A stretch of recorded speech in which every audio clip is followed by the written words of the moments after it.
오늘은 여자의 창조라는 제목으로 창세기 2장 18절부터 22절까지의 말씀을 화면을 따라 한 목소리로 함께 읽겠습니다. 18절부터 함께 봉독합니다.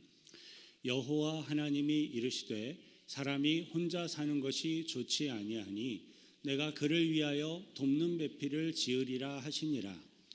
여호와 하나님이 흙으로 각종 들 짐승과 공중의 각종 새를 지으시고 아담이 무엇이라고 부르나 보시려고 그것들을 그에게로 이끌어 가시니 아담이 각 생물을 부르는 것이 곧 이름이 되었더라. 아담이 모든 가축과 공중의 새와 들의 모든 짐승에게 이름을 주니라. 아담이 돕는 배필이 없으므로 여호와 하나님이 아담을 깊이 잠들게 하시니 잠들매 그가 그 갈빗대 하나를 취하고 살로 대신 채우고 여호와 하나님이 아담에게서 취하신 그 갈빗대로 여자를 만드시고 그를 아담에게로 이끌어 오시니. 아멘. 예전에 저의 아이들이 좀 어렸을 때 보던 책 중에 탈무드 논리동화라는 시리즈의 책이 있었습니다.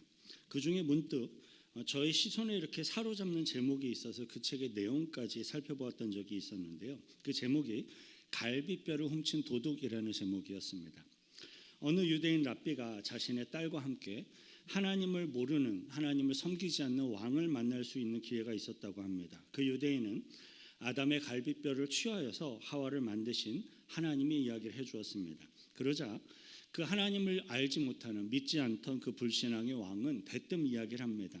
하나님이 아담의 갈빗뼈를 허락도 받지 않고 훔쳐간 거 아니냐? 도둑이 아니냐?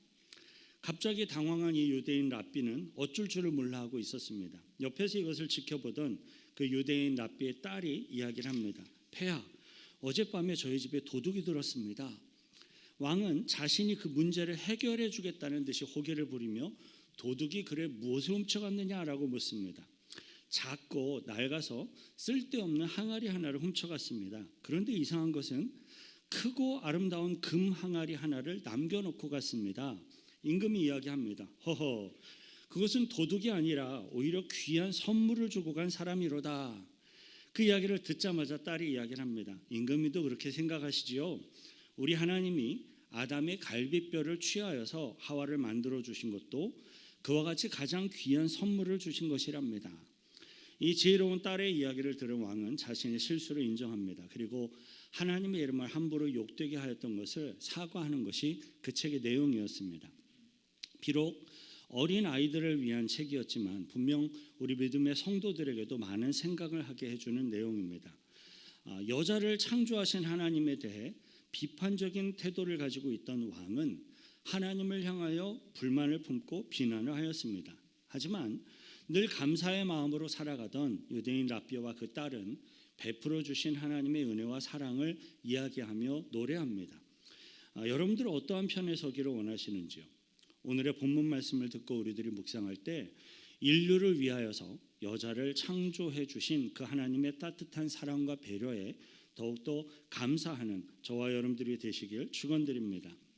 하나님은 제일 처음으로 남자를 만드셨습니다. 그 사람의 이름을 가리켜 아담이라고 말합니다.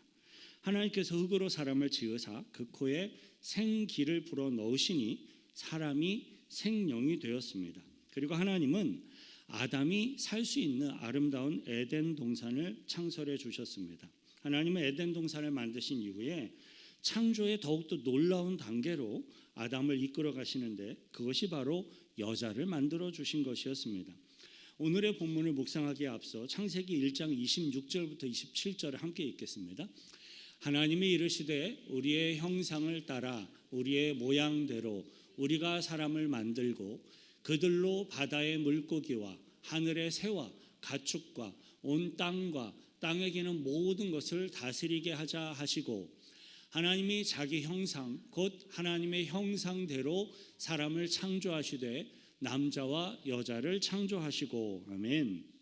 하나님은 자신의 하나님의 형상대로 사람을 창조하셔서 남자와 여자로 창조하셨습니다. 하나님은 사람을 만드실 때 특별한 의미와 목적을 가지고 창조하셨기 때문에 동물을 만드는 것과는 전혀 다른 특별한 과정으로 사람을 창조하셨습니다. 하나님은 흙으로 동물을 창조하셨습니다. 말씀으로 만드셨습니다. 그러나 사람을 만드실 때에는 하나님의 관심과 배려를 가지고 흙으로 빚었다라고 표현을 해요. 흙으로 빚으셔서 생기를 불어넣으심으로 아담을 만들어 주셨어요. 창세기 6장 19절을 보니까 노아 홍수 때 방주에 타기 위해서 암수 동물들이 모두 이끌어 방주로 올라와 생명을 보존하는 이야기가 기록되어 있습니다. 동물들은 암컷과 수컷이 동시에 흙으로 만들어져서 자연 생리대로 생육하고 번성할 수 있도록 그렇게 하셨어요. 그러나 인간은 암컷과 수컷의 생리 현상만으로 살게 하신 것이 전혀 아닙니다. 하나님의 형상과 모양으로 지어진 원리에 따라서 인간은 생육하고 번성하며 땅에 충만하도록 창조하셨습니다. 하나님이 인간을 만드실 때 존귀하고 독특하고 다른 동물 등과는 확연히 구별되게 특별하게 창조해 주셨습니다. 그래서 인간은 누구나 다 정말로 소중한 가치를 지니고 있는 것입니다. 하지만 하나님을 믿지 않는, 하나님을 알지 못하는 세상의 많은 사람들, 그리고 그 많은 곳에는 아직도 여전히 일부 다처제가 있습니다. 이것은 많은 여자들을 아내로 삼아도 된다라는 물질적이고 동물적인 생각입니다. 여자를 하나님의 자녀로서 보지를 않고 성적인 대상으로 생각하는 겁니다. 그것이 하나님을 모르는 곳의 세상 사람들의 생각입니다. 세상은 고대로부터 현대에 이르기까지 모든 여성들을 꾸준히 상품화해 왔습니다. 동물들은 우리 사람에게 있는 인격 혹은 양심, 윤리 그런 것들이 없습니다. 그러나 하나님은 우리 인간들을, 저와 여러분들을 결코 동물처럼 만들지 않았습니다. 하나님의 형상을 따라서 인격적인 존재로서 남자와 여자를 각각 따로 만드셨습니다.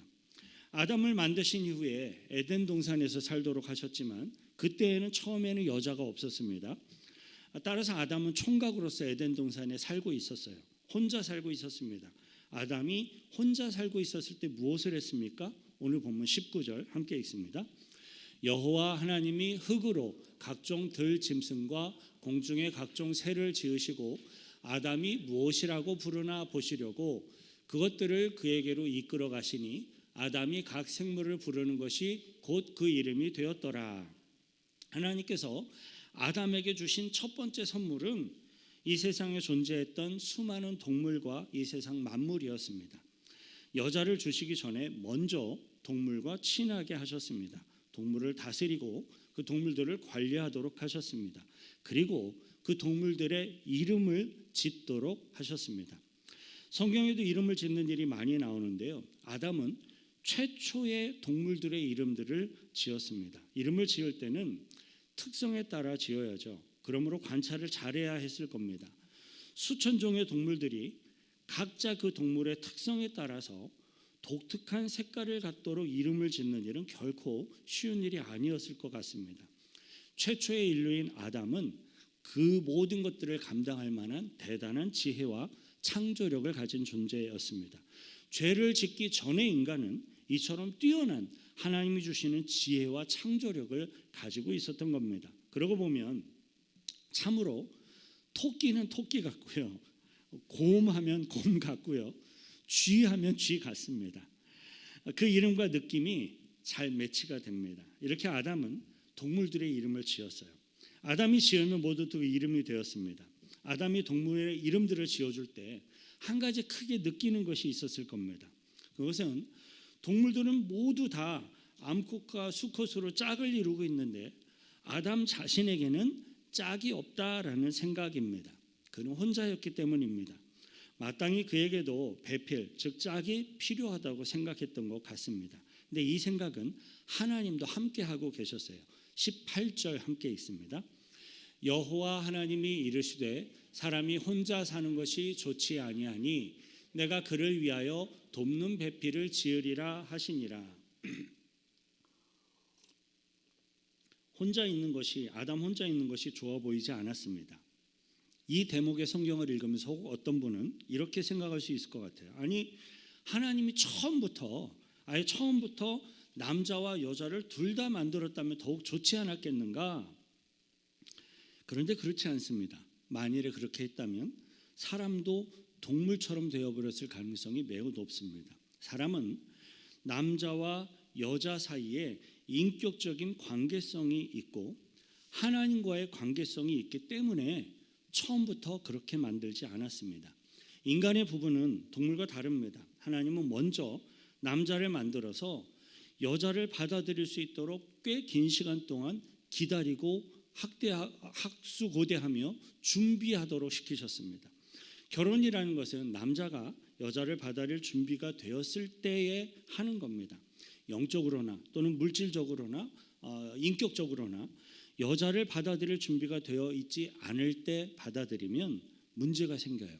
하나님은 그렇게 하지 않았습니다. 남자를 먼저 만드시고 아담으로 하여금 제법 오랜 시간 동안 자신의 짝을, 여자를 기다리고 사모하도록 만들었습니다. 왜냐하면 여자는 너무나 소중한 존재이기 때문에 그래요. 하나님이 여자를 만들 때 인격적인 배려를 가지고 만드셨어요.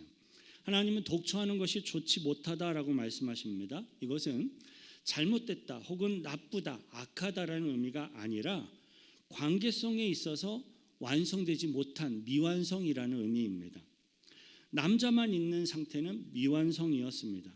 여자가 지어져야 인간의 창조가 온전히 완성되어집니다. 그래서 하나님께서는 남자에게 돕는 배필을 만들어주기로 결정하셨습니다. 여자는 종이 아니라 돕는 배필입니다. 남자와 여자는 서로의 부족한 것을 채워주는 사람이라는 것입니다. 그래서 그렇게 돕는 배필로서 살아야 하는데, 그러나 많은 남자들은 자기가 주로 돈을 많이 벌고 힘도 자기가 더 세기 때문에 여자를 종으로 착각을 하고 그렇게 함부로 다루려고 합니다. 이것은 하나님의 창조의 원리를 잘 모르기 때문이에요. 그리고 순종하지 않기 때문이에요. 만일에 세상의 남자들이 자신의 배필인 여자에게 하나님이 창조하신 그대로 섭리의 원리대로 이렇게 대하기만 한다면 이 세상의 모든 가정은 천국과 같이 되고 이 세상도 그렇게 변해갈 것입니다. 자, 그렇다면 여자는 어떻게 만들어진 존재입니까? 오늘 18절을 보니까 돕는 배필로 만드셨다라고 말합니다. 여자는 남자의 어떤 부속품이나 종속품이 아니라라는 사실을 기억하시길 바랍니다. 남자는 여자를 마음대로 할 권리가 없다라는 사실을 기억하십시오. 여자가 없으면 남자는 미완성품이에요.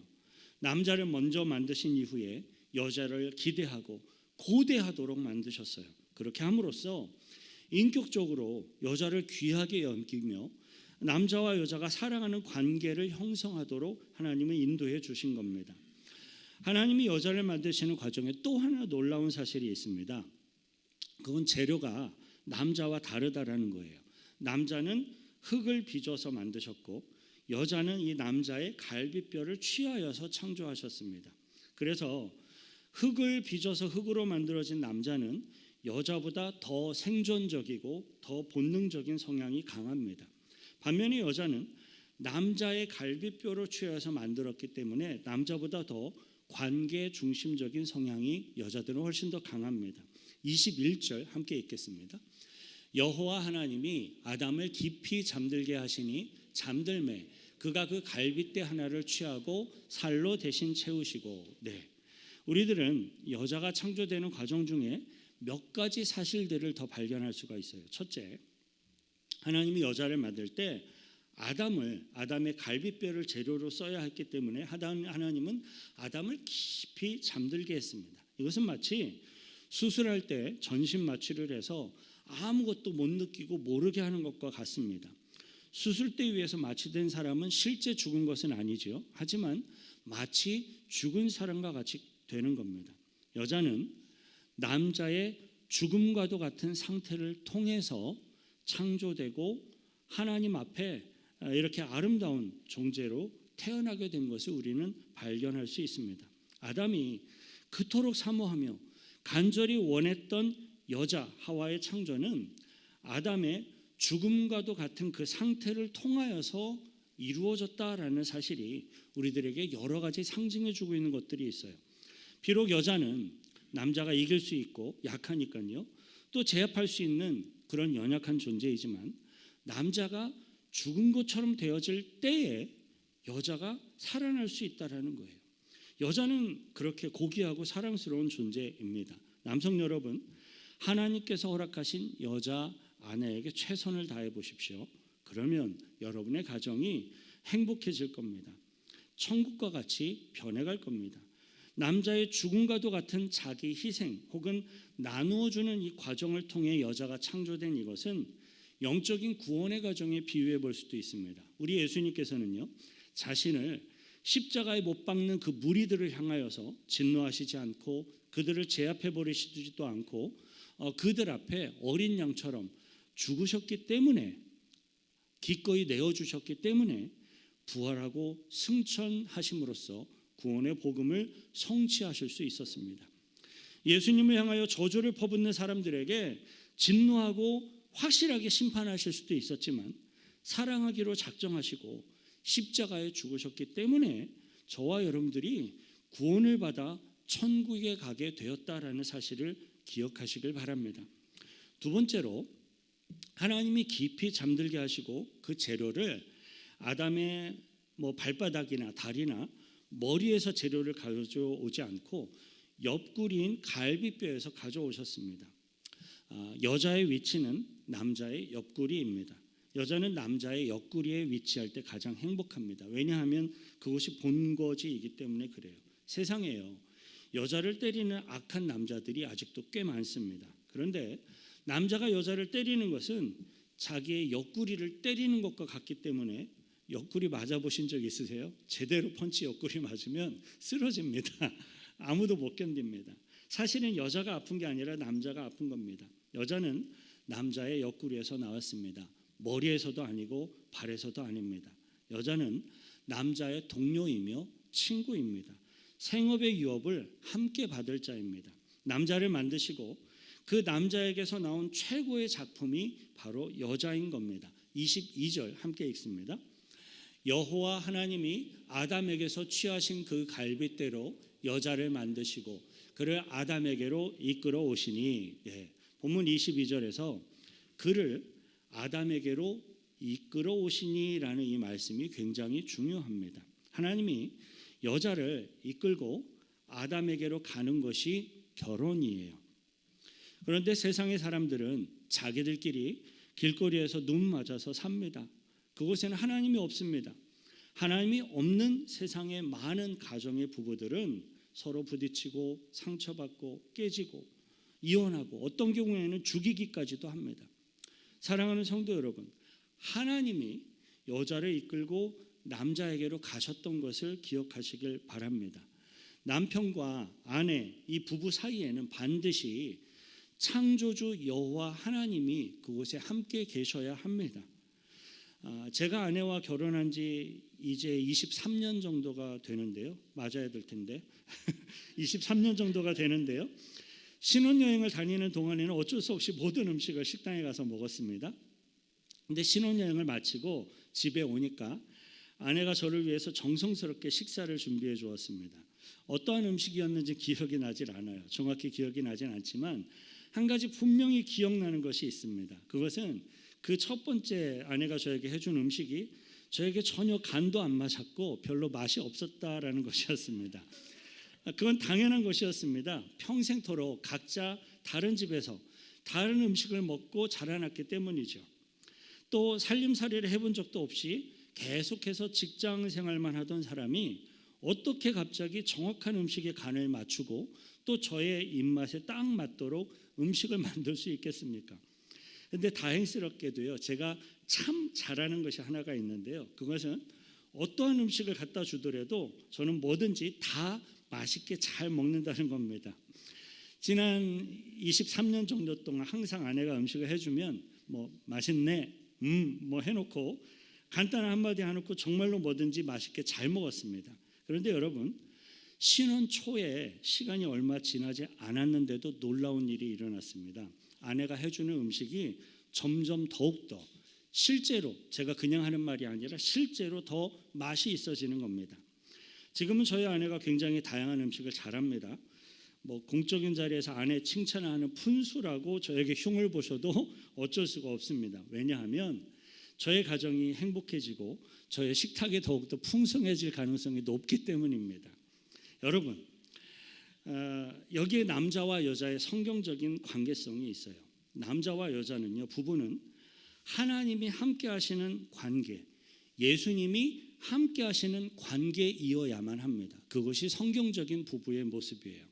남자와 여자는 동등하게 서로의 필요를 채워주며 서로 돕는 협력의 관계이어야 합니다.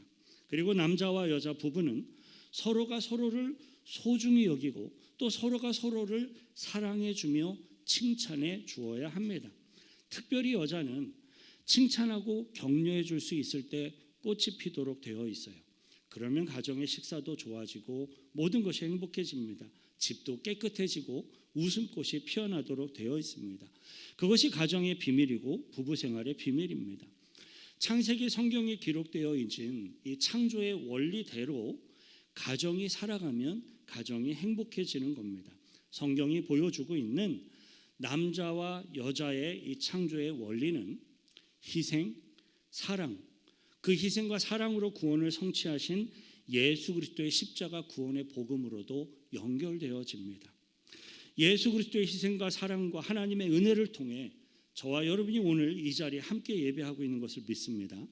저와 여러분들이 예수 그리스도를 믿고 구원받아서 오늘 이 자리에 이렇게 있을 수 있는 것은 예수 그리스도의 복음, 희생, 사랑, 하나님의 구원의 은혜, 이것이 있었기 때문에, 그리고 또 어느 누군가의, 저와 여러분들을 전도하기 위한 어느 누군가의 희생과 사랑과 기도가 있었기 때문에 오늘 저와 여러분들이 이 자리에 나와 주님을 예배하고 있는 것입니다.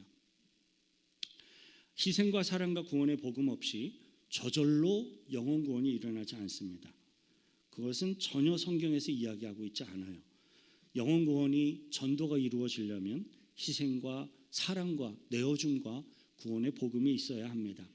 저와 여러분들은 예수 그리스도의 희생과 사랑을 본받고 실천함으로써 예수 그리스도의 십자가 구원의 복음을 증거하시기를 바랍니다. 희생과 사랑과 내어줌 없이, 그리고 또 구원의 복음 없이 저절로 각 가정이 행복해지지도 않습니다. 저와 여러분들의 각 가정에 부부와 그리고 자녀들에게 성경적인 희생과 사랑과 구원의 관계성이, 하나님과의 믿음의 관계성이 회복되어지기를 축원드립니다. 기도하겠습니다. 기도하실 때 하나님, 우리들에게 허락하신 각 가정, 자녀들과의 관계, 이 속에 하나님이 개입하여 주시길 간구드립니다. 하나님께서 함께해 주심으로 우리들의 가정 안에 부부간의 관계, 자녀들과의 관계성 속에 하나님의 선한 인도하심과 회복을 날마다 경험할 수 있게 해주시고, 그 가운데 희생과 사랑과 서로 내어줌의 이 주님의 뜻과 창조의 원리를 통하여 가정이 온전한 모습으로, 하나님의 창조의 모습으로 회복되며 주님을 영화롭게 할 수 있게 해달라고, 복음 증거의 현장과 복음 증거의 원동력이 되게 해달라고 같이 함께 기도하겠습니다. 거룩하신 구주 하나님 아버지, 하나님의 말씀 속에 기록된 이 창조의 원리가 우리들의 각 가정과 부부간의 관계와 또 부모와 자녀들과의 관계성 속에 온전히 이루어지고 회복되어지기를 소망합니다. 주님, 기꺼이 내어주고 희생하고 사랑하고 섬기며 격려해주고 그것을 통해 하나님과 함께 협력하여 주님의 뜻을 이루어가는 그러한 성경적인 믿음의 관계성이 그 가정의, 각 가정의 부부와 자녀들과의 관계성 속에 살아나게 하시고 정립되게 하시고 회복되게 하심으로 주님이 영광 거두시는 각 가정과 자녀들과 우리들의 믿음의 삶이 되어지도록 역사하여 주옵소서. 하나님 아버지, 하나님의 은혜 가운데 우리들의 가정을 허락하시고 여자를 주신 것을 감사합니다.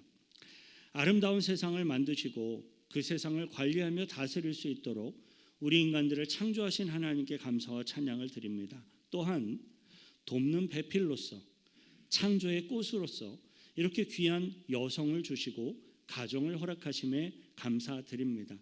각 가정의 아내들을 축복하셔서 각 가정과 교회에 아름다운 축복의 열매가 되게 하여 주옵소서. 또 각 가정의 남편들을 축복하셔서 아내를 귀히 여기며 사랑하게 하시고 우리들의 모든 가정과 교회 공동체가 하나님의 허락하신 행복을 그리고 구원의 축복을 소유하게 하옵소서. 우리를 구원하신 예수 그리스도의 이름으로 기도하옵나이다. 우리들을 축복하신 주님께 감사의 박수로 영광 돌려드리겠습니다.